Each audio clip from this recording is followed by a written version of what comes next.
नमस्कार, स्वागत है आपका एबीपी न्यूज पे। और एबीपी न्यूज पर आप देख रहे हैं उत्तर प्रदेश समेत 5 राज्यों के चुनाव की सबसे बड़ी कवरेज। कल एबीपी न्यूज ने आपको अपना एग्जिट पोल दिखाया था जिसमें यूपी में बीजेपी सबसे बड़ी पार्टी बनकर उभर रही है, उत्तराखंड में बना सकती है सरकार। हम आज ये सवाल उठा रहे हैं अपनी इस चर्चा में कि क्या एग्जिट पोल सही साबित होंगे, क्योंकि कल सुबह 6 बजे से लगातार एबीपी न्यूज पर आप देखेंगे 5 राज्यों का चुनावी नतीजा। उत्तर प्रदेश की अगर हम बात करें, सुपर एग्जिट पोल क्या कह रहा है, किस पार्टी के लिए किस तरह की तस्वीर, आपको बता दें सिर्फ 11 घंटे 58 मिनट का इंतजार रह गया है असली नतीजे आने में।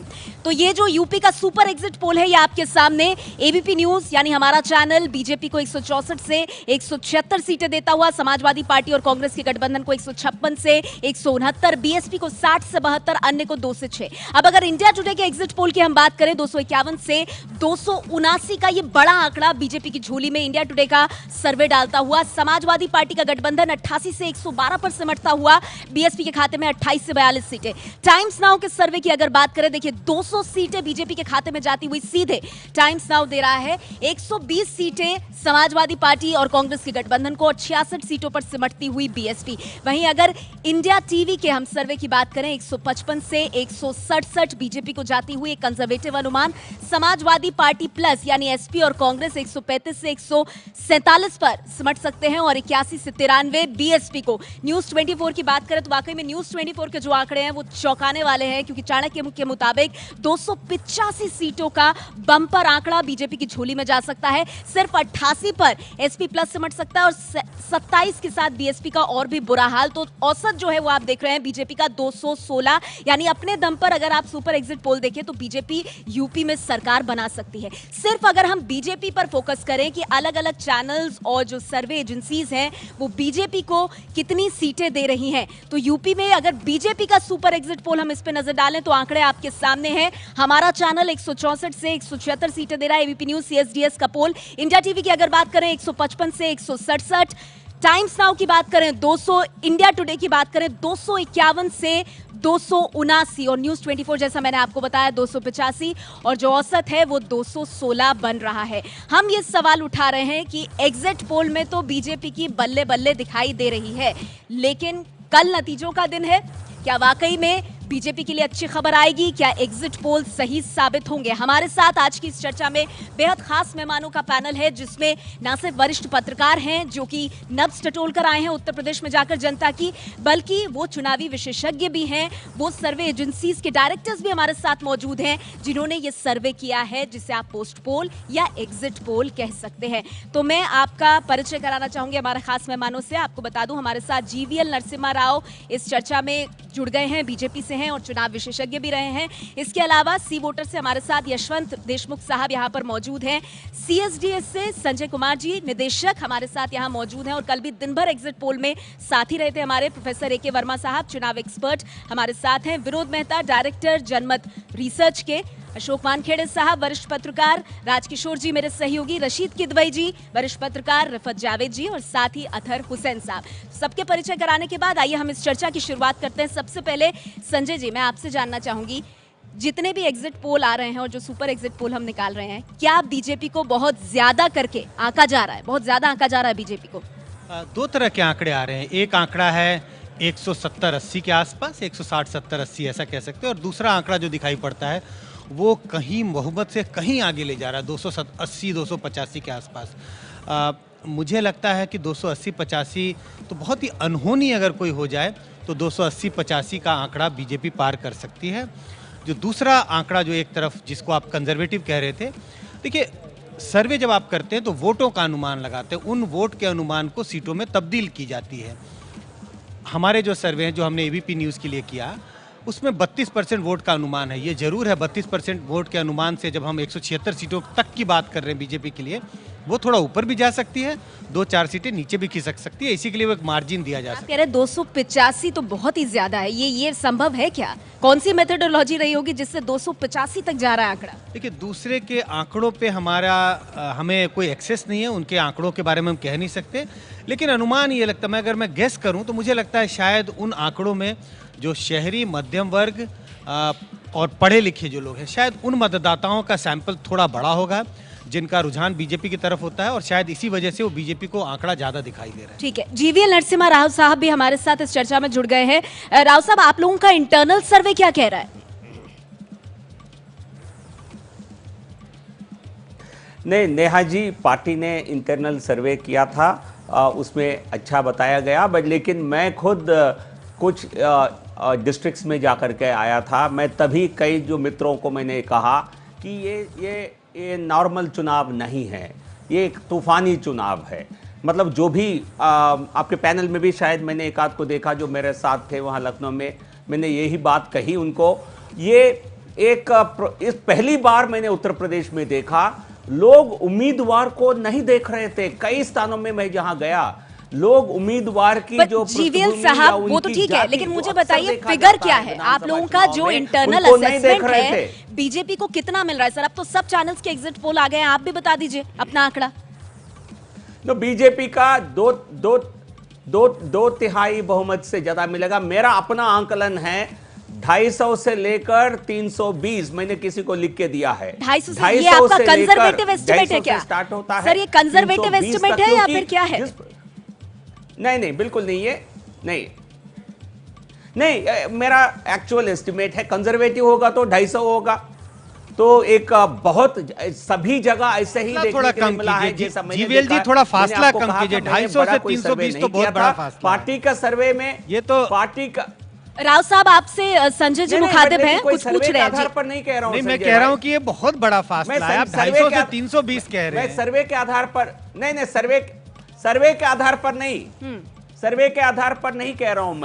मैंने जो अनुभव किया है, क्योंकि कई चुनावों में मैंने देखा है, कभी कभी सर्वे से आप जैसा आपने एबीपी में हमें आंका है, मैं आपसे कल शाम को भी डिस्कशन में आना चाहूंगा, मैं आपको बताऊंगा क्यों आपने कम। ठीक है सर, 250 से 320, 250 से 320 आप कह रहे हैं। हम नतीजों का तो इंतजार कर ही रहे हैं, कल आप हमारे साथ होंगे, लेकिन मेरे साथ और मेहमान है, मैं जल्दी से उनकी प्रतिक्रिया लूं, फिर आपके पास आती हूँ। जीवीएल साहब, प्रोफेसर साहब, क्या बीजेपी को बहुत ज्यादा आंका जा रहा है जैसे जीवीएल नरसिम्हा राव साहब, या फिर कह रहे हैं कि वो तो 250 से 320 दे रहे हैं पार्टी का इंटरनल सर्वे?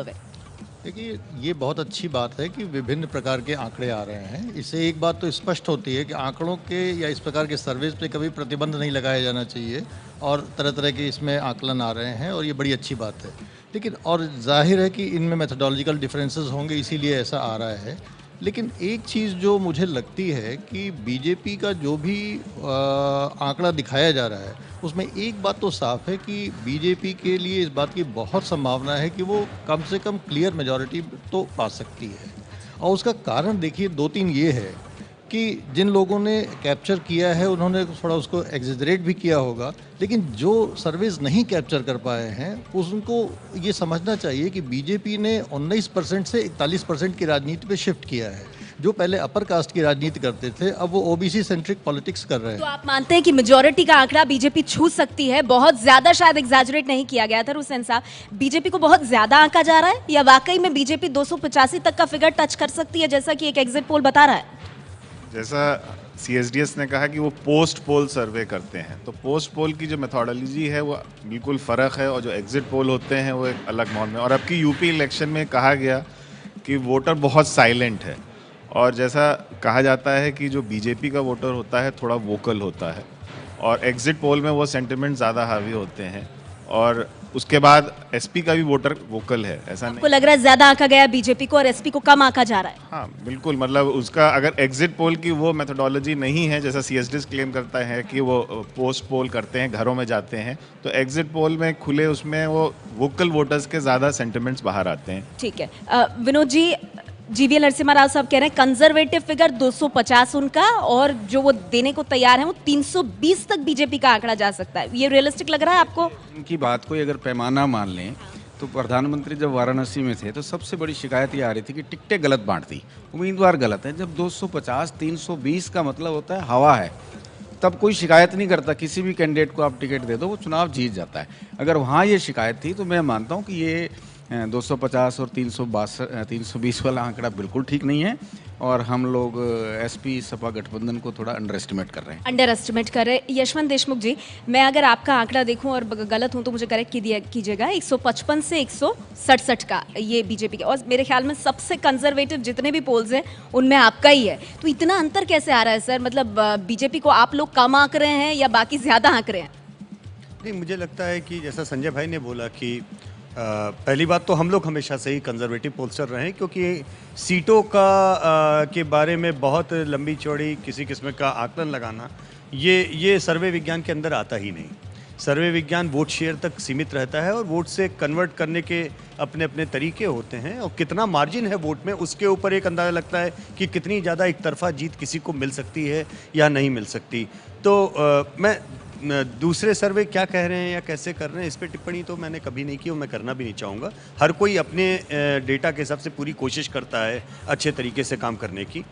हमारा पास में जो आंकड़े आए उसमें वोट शेयर का मार्जिन इतना ज़्यादा नहीं था जिसके ऊपर हम बहुत एक तरफा किसी भी पार्टी की जीत के लिए इतने लैंडस्लाइडिंग नंबर हम अपने आंकड़े के साथ, मतलब एसपी रेस में है, कांटे की टक्कर है, आप मानते हैं? हमारा वोट शेयर भी जो है वो 34 और 33, जैसा सीएसडीएस का वोट शेयर आ रहा है 33 का, हमारे में 34 और 33, 1-1.5% का उसमें बीजेपी को लीड है। और 1-1.5% के ऊपर हमको लगता है कि जितनी सीटों का आकलन हम कर सकते थे अपनी क्षमता के अंदर, अपनी मैं एरर ऑफ मार्जिन पे भी बात करूंगी, कितनी सीटों में परिवर्तित होगा हम उस पर भी बात करेंगे। बीजेपी को बहुत ज्यादा आंका जा रहा है। रशीद किदवे जी, देखिए, जो एग्जिट पोल जिस तरीके से किए जा रहे हैं उसके ऊपर खुद एक संदेह और प्रश्न चिन्ह लगता है। अगर उनकी कुछ पॉलिटिकल एफिलिएशन है या उनका झुकाव है तो उसको जाहिर करना चाहिए। दूसरी बात यह है कि क्या वजह है कि इसमें इतना वेरिएंस क्यों आ रहा है। इस बात को एग्जिट पोल वालों को एक्सप्लेन करना चाहिए कि क्या कुछ ऐसा तो नहीं हो रहा कि उनके एंड के ऊपर कोई गलती हो रही है। वो कहते हैं कि डाटा को जो है सीट में कन्वर्जन को लेकर के कन्फ्यूजन, लेकिन इतना बड़ा कन्फ्यूजन। सही बात है। 155 से 285। अशोक वानखेड़े जी, बीजेपी को बहुत ज्यादा आंक रहे हैं या बहुत ज़रूरत से ज़्यादा? क्यों साहब, तो मैं समझ सकता हूँ क्योंकि उनका कोई मॉडल नहीं है, ये इमोशनल मॉडल है। बीजेपी से जुड़े हैं, बीजेपी एक कार्यकर्ता है, वो तो बीजेपी को 400 भी दे तो बड़ी बात नहीं, बाकी जगह इतना वेरिएशन क्यों आ रहा है।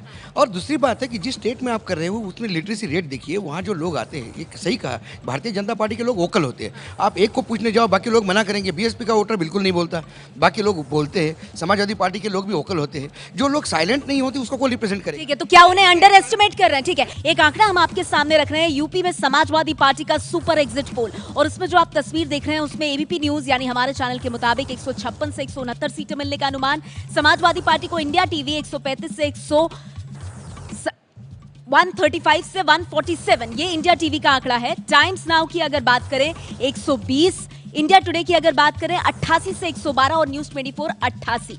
तो आप ये देखिए, इंडिया टुडे और न्यूज 24 का जो आंकड़ा है ये दहाई में समाजवादी पार्टी को दिखा रहा है और औसत 122 बता रहा है। हम सवाल उठा रहे हैं कि क्या समाजवादी पार्टी इतना नीचे जा सकती है? क्या जो आंकड़े हैं उसमें वाकई में समाजवादी पार्टी इतना बुरा कर सकती है? रिफत जावेद साहब, समाजवादी पार्टी को बहुत कम करके आंक रहे हैं या वाकई में 88 जैसी स्थिति एसपी कांग्रेस गठबंधन की यूपी में हो सकती है? देखिए, सबसे पहली बात, JVL नरसिम्हा राव ने कहा था कि ये चुनाव बहुत ही नॉर्मल नहीं था। बिल्कुल नॉर्मल नहीं था। एक नॉर्मल चुनाव नहीं था 2014 का, जिसमें मोदी की लहर थी, और उस वक्त भी अगर आप देखें तो पूरे यूपी में 337 या 335 के असेंबली सेगमेंट्स में उनको लीड मिली थी। तो वो लहर होनी चाहिए थी बीजेपी के लिए। इस मर्तबा जो 2 चैनल दे रहे हैं कि 300 सीट, आप कह रहे हैं ना कि समाजवादी पार्टी को 88 सीट मिल रही है, वो उस सूरत में मिल रही है जब बीजेपी को 300 सीट्स मिल रही है या 288 सीट्स मिल रही है। वो उस तरह का माहौल इस मर्तबा नहीं देगा। वो तो 320 कह रहे हैं JVL नरसिम्हा राव साहब। उसके लिए ये होना होगा कि 50% मुस्लिम वोटर्स ने बीजेपी को वोट दिया होगा, और एक बहुत बड़ी तादाद जो दलित्स की है उन्होंने बीजेपी को वोट दिया होगा। मैं नरसिम्हा राव साहब से ही सवाल पूछ रही हूं। JVL साहब, फिर मैं आप ही के पास आऊंगी, लेकिन आपका ही जो सवाल है मैं तुरंत आती हूँ सर। JVL साहब, इसका जवाब आप देना चाहेंगे? रिफत जावेद साहब कह रहे हैं 50% मुस्लिम्स वोट दें, दलितों का भी एक अच्छा खासा चंक अगर बीजेपी को वोट दे तब जाकर जो एस्टिमेट आप लगा रहे हैं वहां तक बीजेपी पहुंचती है। क्या कहेंगे सर? नेहा जी, 2014 में मैं आपके साथ था चुनाव नतीजे के समय, और पूर्वानुमान में शायद आपके सर्वे में भी संजय वहां बैठे हैं, कह सकते हैं शायद 30-35 का कुछ आंकड़ा था, और हमें मिले थे 73। बड़ी एक वेव, एक लहर थी 2014 में, किसी ने देखा नहीं। और मेरा अपना आंकलन था उस समय केवल 55 सीट उत्तर प्रदेश में, लेकिन हमें उससे कई ज्यादा सीट मिले थे। तो इसलिए ये आश्चर्य, अभी आपको लगता होगा कि हम 2014 में 73 मिले थे, आज आपको मालूम है क्या 14 के चुनाव के पहले आपके पास ये अनुमान था? नहीं, देखिए 14 का चुनाव नहीं थी, 14 का चुनाव नॉर्मल नहीं था वाकई। इस मर्तबा का भी चुनाव नॉर्मल नहीं है। वो नॉर्मल इस सेंस में नहीं है कि किसी भी एक पार्टी को मेजॉरिटी नहीं मिल रही है इस मर्तबा। नेहा जी, मैं ठीक है, एक मिनट, संजय जी हमारे साथ। संजय जी, जो बात यहाँ पर जीवीएल जी कह रहे हैं, लहर नहीं पकड़ पाए थे 2014 में, और वही स्थिति जीवीएल साहब कह रहे हैं इस बार भी होने वाली है कि जो नहीं दे रहे हैं वो बहुमत का आंकड़ा बीजेपी को, वो दरअसल लहर नहीं पकड़ पा रहे हैं यूपी में। ये जरूर है कि 2014 का जो लोकसभा का चुनाव था उसमें बहुत सारे लोग बीजेपी की जो बड़ी लहर थी नहीं पकड़ पाए, लेकिन सारे लोग ट्रेंड जरूर पकड़ पाए थे। 2014 के चुनाव के समय मैं आपके चैनल के साथ नहीं काम कर रहा था, यहाँ पे नहीं बैठा था, और मुझे नहीं मालूम कि आपके सीटों के आकलन क्या थे, लेकिन बहुत सारे चैनल ऐसे थे, बहुत सारे लोगों ने ऐसा सर्वेक्षण किया था यूपी में भी, जो 50-55 सीटों की बात कर रहे थे। ये जरूर है कि बीजेपी को उससे कहीं ज़्यादा सीटें आई, और अगर हम अपनी CSDS सर्वे की बात करें, हम लोगों ने भी 55-56 सीटों का अनुमान किया था। लेकिन ये जीवीएल जी की बात से मैं सहमत हूँ, जितनी बड़ी जीत मिली उनको, इसका अनुमान किसी ने नहीं किया। ठीक है, हाँ, उसी को पैमाना माना जाए तो इस बार आप समाजवादी पार्टी को बहुत कम आंक रहे हो। उस टाइम बीजेपी को कम आंक रहे थे तो बीजेपी को 73 मिली। राजकिशोर जी, समाजवादी पार्टी को बहुत कम आंका जा रहा है क्या? अगर एक सर्वे 88 सीटें दे रहा है, इतनी बुरी गति समाजवादी पार्टी की हो सकती है? नहीं, देखिए, सर्वेक्षण किस आधार पे हुआ, क्या उनके नियत मानक थे, वो मेरे लिए कहना मुश्किल है। लेकिन जितना मैं घूमा हूँ, और जो CSDS का सर्वे, चूंकि मैं संजय जी के साथ लगातार संपर्क में रहा हूँ, तो जो मैंने देखा, मुझे लगता है कि उसके करीब ही होना चाहिए। 15-20 सीटों का अंतर हो सकता है और इतना एरर ऑफ मार्जिन हो सकता है। लेकिन जो ये बात हो रही है कि बिल्कुल एक तरफा चुनाव चला गया होगा, ऐसा कम से कम मुझे जमीन पर भी नहीं दिखाई। राव साहब, जीवीएल साहब, मैं तुरंत आती हूँ अश्विन जी। राव साहब, यहाँ पर राजकिशोर जी कह रहे हैं एक तरफा चुनाव चला गया होगा, इस तरह की स्थिति लग नहीं रही है। एक मैं चीज आपसे जानना चाहूंगी सर, जो वोट बैंक की हम बात कर रहे हैं, 20% मुस्लिम, 12% जाटव, 10% यादव, अब ये वो जो हिस्सा है तकरीबन 40 से 42%, जो कि आमतौर पर बीजेपी के लिए वोट नहीं करेगा, बाकी बचा 60% उत्तर प्रदेश का। उसमें से 2 सर्वेज में अगर आप 42% तक वोट प्रतिशत ले जा रहे हैं, क्या ये संभव है? राव साहब, मैं आपके पास आऊं, उससे पहले यशवंत जी, ये संभव है 40% में से 42%? ये संभव था तो 2014 के नतीजे आए है ना, और कल के जो एग्जिट पोल्स हैं उसमें जैसे CSDS और सी वोटर का आकलन 33-34% के आसपास है। और ये बात भी सही है कि 2014 में हमने 55-56 सीट का अंदाज़ा लगाया था, और हमने कंजर्वेटिव तरीके से बोला था कि इसके आगे अंदाज़ा लगाना मुश्किल है, क्योंकि सीटों और वोटों का कोई तालमेल नहीं होता अगर आप एक साइड में देखें। लेकिन उस समय का जो 40% के वोट का आकलन था वो सही था, वो अपनी जगह पे सही था। आज एक तो बात यह है कि मैं ABP को वास्तव में सुझाव देना चाहूँगा, क्योंकि ये कार्यक्रम हर बार हम इलेक्शन के पहले मैं जरूर आता हूँ आपके इस कार्यक्रम में, और आप इतना गंभीर शो करती हैं, तो मेरा सुझाव ये है कि केवल सीट शेयर को मत दीजिए। सभी एजेंसीज ने जो वोट शेयर दिए हैं, सर्वे में वो बताया था, CSDS जैसी गंभीर संस्था आपके पास में, आप वो लगाइए, क्योंकि इसका जवाब आपको ये मिलता कि CSDS और सी वोटर 33 और 34% का वोट शेयर प्रोजेक्शन कर रहा है। जिनके हाइपर जा रहे हैं उन्होंने 43 और 44% वोट का अनुमान लगाया है बीजेपी के लिए, जो न केवल 2014 के बराबर है या फिर उससे 1% और ज्यादा है। मैं इसका है कि क्या 2014 की लहर आज है या नहीं है? अगर है तो कल नतीजे में दिख जाएगी। राव साहब, ये यशवंत देशमुख जो कह रहे हैं, इस पर आप जवाब देना चाहेंगे सर? फिर मैं आगे बढ़ती हूँ। हाँ जी सर। हाँ नेहा जी, देखिए, अक्सर इस बार जो विधानसभा चुनाव हुए, मैंने अपना अनुभव शेयर किया है। अपने अनुभव के आधार पर मैं आंकलन किया हूं कि मुझे ये कोई आम असेंबली चुनाव नहीं दिखे, विधानसभा चुनाव के रूप में ये था ही नहीं। पहली बार मैंने देखा कैंडिडेट के नाम तक नहीं देख रहे हैं लोग, और उनकी जाति तो देख ही नहीं रहे थे। और 2012, 2007, 2002, उसके पहले कम से कम पिछले 5 चुनाव में यूपी में देख चुका हूं। ये केवल यूपी में नहीं, हर राज्य में ये होता है। कैंडिडेट का जात और उनकी जो परफॉर्मेंस, उनकी जो लोकप्रियता, ये सारे मान्य रखते हैं। केवल इस बार मोदी जी के नाम पर, जैसा लोकसभा चुनाव में वोट डालते हैं लोग, कैंडिडेट को ज्यादा उसमें उनका प्रभाव नहीं होता है, उसी प्रकार जाति से उठ के कैंडिडेट्स के अनदेखा करके लोगों ने वोट किया है। तो उस आधार पर मैं कह रहा हूं, समाजवादी पार्टी की इतनी बुरी हालत हो रही है, तभी संभव होगी जीवीएल राव साहब कह रहे हैं। एक सेंटेंस जी सर। हंग असेंबली तभी संभव है जब हर विधानसभा क्षेत्र में एक नया ट्रेंड आपको मिला हो, एक लोकलाइज्ड इलेक्शन हो, हर सीट में सांप्रदायिक जातिगत ठीक है सर, एक समीकरण टिप्पणी और इस पर अतुल कैंडिडेट हुसैन के साहब। छवि के आधार पर लोगों ने यदि राव वोट किया साहब की जो होगा, ये तभी बात है कि हंग असेंबली तभी है। संभव है ऐसा कि अगर बिल्कुल नहीं हर है। असेंबली सेगमेंट पे लोकलाइज सेंटिमेंट हो, पर हाँ जिले वाइज तो ये जरूर देखने को मिला है। हर जिले का अपना इशू है, हर जिले के कंसर्न है। अब जैसे गोरखपुर में जैपनीज इंसेफ्लाइटिस एक बहुत बड़ा इशू है, तो उस पे भी लोगों की कंसर्न है, और वहाँ पे मेरी समझ में जहाँ गया मैंने देखा तो बहुत बड़ा मुद्दा था। तो उसी तरह से वहाँ पे मतलब पोलराइज वो आप कह रहे हैं वो फैक्टर इन नहीं हो रहा है और एसपी को कहीं ना कहीं अंडर एस्टिमेट किया जा रहा है। और इसमें मेरी राव साहब से लखनऊ में मुलाकात भी हुई थी, जिसका ये हवाला दे रहे हैं, और यही बात उन्होंने तब भी रिपीट करी थी कि उस वक्त एक हरदोई की रैली से आए थे प्रधानमंत्री की, तो उस हलके में उन्होंने बहुत ज़बरदस्त जोश देखा। तो उसके आधार पर मैंने उनको इन्फोर्स किया कि अब की बात जेंडर के इश्यूज पे भी, अगर जेंडर में भी लोग अलग वोट दे रहे हैं। अब हम बात करते हैं बीएसपी की। यूपी में बीएसपी का सुपर एग्जिट पोल अगर आप देखिए तो बहुत बुरा हाल है, सब जगह दहाई की हालत है, और औसत जो है बीएसपी का वो उत्तर प्रदेश में 56 निकल रहा है। अब ऐसे में सवाल ये है कि बीएसपी को जो पूरी तरह से रौंती हुई स्थिति में दिखाया जा रहा है, ऐसा इतना बुरा हाल होगा क्या? देखिए, मुझे लगता है कि जब चुनाव का रिजल्ट आएंगे और अगर हंग हाउस होगा तो उसमें बसपा जो है वो एक किंग मेकर की भूमिका में अवश्य आएगी। ये मेरा आकलन है। मुझे लगता है सर्वे में उसको कम आंका गया। देखिए, सर्वे में सबसे बड़ी प्रॉब्लम ये है कि हमारे जितने यहाँ पर लोग बैठे हैं जो उसको कंडक्ट करते हैं, वो भी बताएं कि क्या उनका कोई स्टैंडर्ड ऑपरेटिंग प्रोसीजर है कि नहीं है, क्योंकि हर प्रोफेशन में एक काम करने का तरीका होता है। आप बहुत बार पूछ चुके, एक मिनट मैं सबके पास आऊंगी, लेकिन ये आप इसका जवाब बेहतर तरह से दे पाएंगे। मतलब एक पार्टी को 27 सीटों तक आप दे रहे हैं बीएसपी को, और दूसरी तरफ एक को 285, तो रशीद जी पूछ रहे हैं कि कोई स्टैंडर्ड ऑपरेटिंग प्रोसीजर होता है इन सब चीजों का? देखिए, अल्टीमेटली स्टैंडर्ड प्रोसीड्योर तो ये है कि आप लोगों के पास जाते हैं और उनसे बातें पूछते हैं, उनसे सवाल पूछते हैं। अब इसमें दो तरह की अलग अलग डिफरेंसेस हैं। किन लोगों के पास, आप जिन लोगों के पास गए उनका चुनाव आपने कैसे किया, चयन कैसे किया। कभी कभी बड़े साइंटिफिक विधि से किया जा सकता है, जिसको हम बिल्कुल रैंडमाइज तरीका बोलते हैं। कभी कभी आप लोगों को भेज देते हैं और कहते हैं उस इलाके में जाके कोई 100 इंटरव्यू ले आओ। दोनों विधि में अंतर है, दोनों विधि के आंकड़े जो आएंगे उसमें थोड़ा अंतर होगा। दूसरी बात है कि आप वोट का सवाल पूछते कैसे हैं, कि आप जाके यूँ पूछते हैं आप वोट किसको देंगे, या आप कुछ एक सीक्रेसी मेंटेन करने की कुछ विधि रखते हैं।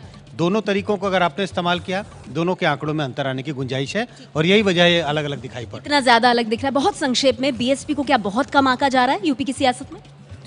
देखिए, इसको समझने के लिए मैं आपको 3 चीज़ें बताऊंगा। पहली चीज़ तो ये है कि बीएसपी में मायावती की डिस्टेंसिंग महसूस हो रही है दलितों के द्वारा, कि वो अब दिल्ली प्रवास करती हैं और शायद उतनी कनेक्टेड नहीं है। उससे डिवीजन ऑफ दलित वोट्स हुआ है और पासी वोट शिफ्ट हुआ है, जो अति दलित है वो शिफ्ट हुआ है। दूसरा ये कि मायावती की जो सोशल इंजीनियरिंग में जो ब्राह्मण और अपर कास्ट कंपोनेंट था, वो जब से दयाशंकर वाला एपिसोड हुआ तब से वो अपर कास्ट एकदम ही मायावती से छिटक गया है। तो that is the second loss. और तीसरा लॉस ये है कि जो जितना एक्सपेक्टेड था मुस्लिम इंजीनियरिंग, दलित मुस्लिम इंजीनियरिंग में, वो मुस्लिम उतना शिफ्ट हुआ नहीं है, हुआ नहीं है। तो ये क्या हो रहा है? ये क्या मायावती का नुकसान बीजेपी को फायदा दे रहा है, ऐसा हो रहा है? नहीं मैडम, मैं पहले किदवई साहब के आंसर दे देता हूँ। समय पास वक्त ज्यादा नहीं है, बहुत छोटा है। सेकंड, एग्जिट पोल और पोस्ट पोल में काफ़ी अंतर होता है। पोस्ट पोल परफेक्शन के काफ़ी करीब होते हैं और एग्जिट पोल में गलती के चांसेस रहते हैं, क्योंकि एग्जिट पोल में वोटर जो है तुरंत बूथ से बाहर। तो हम असल नतीजों का इंतजार कर रहे हैं। मैं सिर्फ इतना जानना चाहती हूँ, बीएसपी बहुत अंडर एस्टिमेट किया जा रहा है क्या? मुझे लगता है एग्जिट पोल में काफ़ी अंडर एस्टिमेट कर रहे हैं। काफी अंडर एस्टिमेट, आप बताइए, बीएसपी काफी अंडर एस्टिमेट हो रही है? बहुत ज़्यादा अंडरस्टिमेट। मैं तकरीबन 2500 किलोमीटर मैं ट्रैवल करके आया हूँ और कल रात में मैं बहुत हैरान था। देखिए, बीएसपी जो है पिछले 2014 में भी जो उनके जो ट्रेडिशनल जो वोटर्स थे, वो दलित में या मुस्लिम्स में, जिन्होंने बीजेपी को दिया था, इस मर्तबा वो इंटैक्ट रहे हैं बीएसपी के लिए। वो बीएसपी के साथ नहीं, बीएसपी का नुकसान क्या बीजेपी का फायदा हो रहा है? नहीं, बीएसपी को नुकसान हो नहीं रहा, ऐसा मुझे लगता है। ये तो आंकड़े बताएंगे। दूसरी बात है, मायावती का नेचर रहा है, वो कभी भी ऐसे दलितों के घर में जाके रही नहीं है, वो दिल्ली रही है। वसुंधरा 2.5 साल लंदन जाके वापस आती है और चीफ मिनिस्टर बनती है। चलिए, कल देखना होगा। मैं क्लोजिंग कमेंट राजकिशोर जी आपका लेना चाहूंगी। एग्जिट पोल क्या सही साबित होंगे? यही सबसे बड़ा सवाल है फिलहाल तो। अब देखिए, किसका एग्जिट पोल या किसका हम अगर अपने की बात करें तो मुझे लगता है कि हम सबसे ज़्यादा करीब हैं। उसका कारण है इसलिए नहीं क्योंकि हमारा चैनल और CSDS हमारे लिए कर रहा है, उसका कारण है कि फील्ड में मैं रहा हूँ, एक तरफा चुनाव नहीं रहा है, लेकिन हाँ बीजेपी को एज है और सारे सर्वे यही बता रहे हैं। तो इस लिहाज से मैं कह सकता हूँ कि बीजेपी नंबर 1 होगी और नंबर 2 पे सपा बसपा गठबंधन होना चाहिए जैसा सब कह रहे हैं। हाँ, आपका जो सवाल था बीएसपी को क्या अंडर एस्टिमेट किया रहा, मुझे लगता है जो फिगर हमारे यहाँ दिया गया वही उचित है। ठीक है, चलिए वक्त मेरे पास इतना ही है। आप सभी मेहमानों का बहुत बहुत शुक्रिया। एग्जिट पोल की हमने बहुत बात कर ली, अब बस कुछ घंटों का इंतजार, तकरीबन 12 घंटे। कल सुबह 6 बजे से लगातार यूपी समेत सभी राज्यों के सबसे सटीक और विश्वसनीय चुनावी नतीजे देखिएगा सिर्फ एबीपी न्यूज पर।